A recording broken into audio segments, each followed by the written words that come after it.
அகத்தியர் கதையின் தொடர்ச்சி. கந்தனை முழு முதற் கடவுள் என்றும் சக்தி சொரூபம் என்றும் புகழ்ந்ததாக உள்ளன. பழனி புராணத்தை பார்ப்போம். பழனி புராணத்தில் அகத்தியர் முருகன் அருள் பெற்ற வரலாற்றை காண்போம். சூரபத்மனுடைய வம்சத்தில் தோன்றியவன் இடும்பன். இவன் சுப்பிரமணிய கடவுளுக்கு தொண்டு செய்ய அளவு கடந்த விருப்பம் கொண்டிருந்தான். ஆனால் முருகப்பெருமானுடைய பலத்தை கண்டு அஞ்சியிருந்தான். அகத்தியரிடம் தஞ்சம் புகுந்து தன் விருப்பத்தை தெரிவித்தான். அவரும் அதன்படியே ஆவண செய்வதாக கூறினார். முக்காலமும் உணர்ந்த அகத்தியர் இதற்கு உரிய தருணம் வந்ததை அறிந்தார். இடும்பனை அழைத்து கைலாய மலையில் உள்ள சக்தி சிகரம், சிவ சிருங்கம் என 2 சிகரங்கள் தமது பூஜைக்கு தேவைப்படுவதால் அவற்றை பொதிகை மலைக்கு கொண்டு வருமாறு பணித்தார்.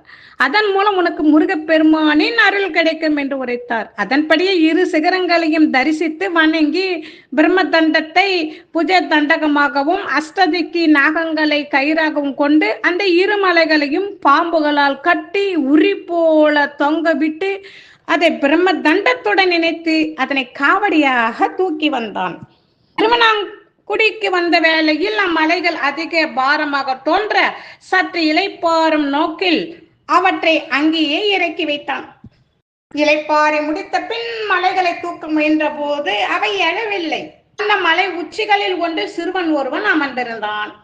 அவனை கீழே இறங்கும்படி இடும்பன் கூற அந்த சிறுவன் ஏதும் உரைக்காமல் புன்னகை பூத்தபடியே இருந்தான். கோபம் கொண்ட அசுரன், நான் திருமாலை சிவனாக்கிய குருமுனியின் அடியவன், என்னிடம் போக்க காட்டாதே என்று கூறி அவனை தாக்க தன் கதாயுத்தை ஓங்கினான். அதே நொடியில் குமரனின் சுடர்வேல் அவனை வீழ்த்த குமர குருபரா சரணம் என்று சொல்லி கொண்டே மயக்கமடைந்தான். நிலைமையை புரிந்து கொண்ட அகத்தியர் அந்த இடத்திற்கு உடனே வந்தார். முருகனின் பாதம் பணிந்து, ஞான பண்டிதனே, இவன் என் சீடன், உனக்கு தொண்டு செய்ய விரும்பி என்னிடம் அடைக்கலமானவன், எல்லாம் அறிந்தவன் நீ, உனக்கு இவன் ஒரு பொருட்டா? இவனுக்கு நீ அருள் புரிய வேண்டும் என்று கேட்டுக்கொண்டார்.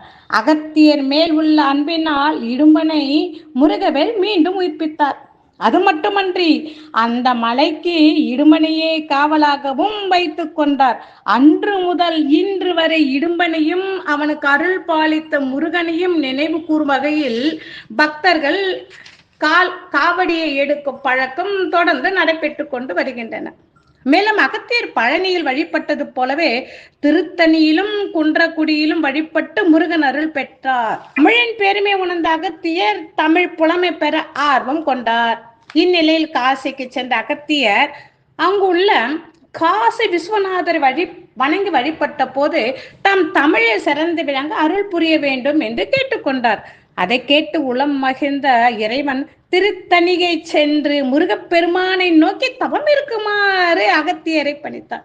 அதன்படியே அகத்தியருக்கு திருத்தணிகை சென்று முருகனை நோக்கி தவம் இருந்தார். தவப்பயனால் முருகனின் அருள் பெற்று தமிழ் புலமையும் தமிழ் ஞானமும் பெற்றார் என்ற தணிகை புராணத்தில் அகத்தியர் பாடலம் கூறுகின்றனர். அதே போல மலைகளுள் குன்றக்குடி எந்த அளவுக்கு உயர்ந்தது என்று சிவபெருமானிடம் அகத்தியர் வினவினார். அதற்கு பதிலளித்த சிவபெருமான் ஒரு சம்பவத்தை எடுத்துரைத்தார். ஒரு சமயம் முருகப்பெருமான் தனது வாகனமான மயிலிடம் கோபம் கொண்டு மலையாகும்படி சாபமிட்டாராம். இதை கேட்டு அதிர்ச்சியுற்ற மயில் அதற்கு சாப மோச்சனம் வேண்டி நின்றதாம். அதற்கு பதில் உரைத்த முருகன், நீ அங்கு சென்று தங்கியிரு, நானும் அங்கு வருவேன், அதன் பின் உன் சாபம் தீரும் என்று பதில் உரைத்தார். அதன்படியே மயில் குன்றக்குடி தலத்திலேயே மலையாக மாறி முருகனின் வருகைக்காகவும் சாப நிவர்த்திக்காகவும் காத்திருந்தன. முருகப்பெருமான் தனது வாக்குறுதியபடியே மலையின் மீது வந்தமர்ந்து மயிலுக்கு சாப மோச்சனம் அளித்தார். அன்று முதல் அந்த மலை மயூரகிரி என்று அழைக்கப்படுகின்றன. இந்த வரலாற்றினை சிவபெருமான் மூலமாக அறிந்த அகத்தியர் இத்தலத்தின் பெருமை உணர்ந்து மயூரகிரி என்று வந்து முருகப்பெருமானை வழிபட்டு அருள் பெற்றார். இந்த சம்பவத்தினை மயூரகிரி புராண அகத்தியர் சருக்கத்தில் நாம் இன்னும் விரிவாக காணலாம். இவ்வாறு சிவனடியாராக இருந்த அகத்தியரே முருகப்பெருமானின் முதன்மை அடியாராக மாற்றினார். இத்தகைய சிறப்புமிக்க முருகப்பெருமானை நாமும் வணங்கி அவரை அடியவராக அவரை போற்றி வாழ்வோமாக. திருச்சிற்றம்பலம்.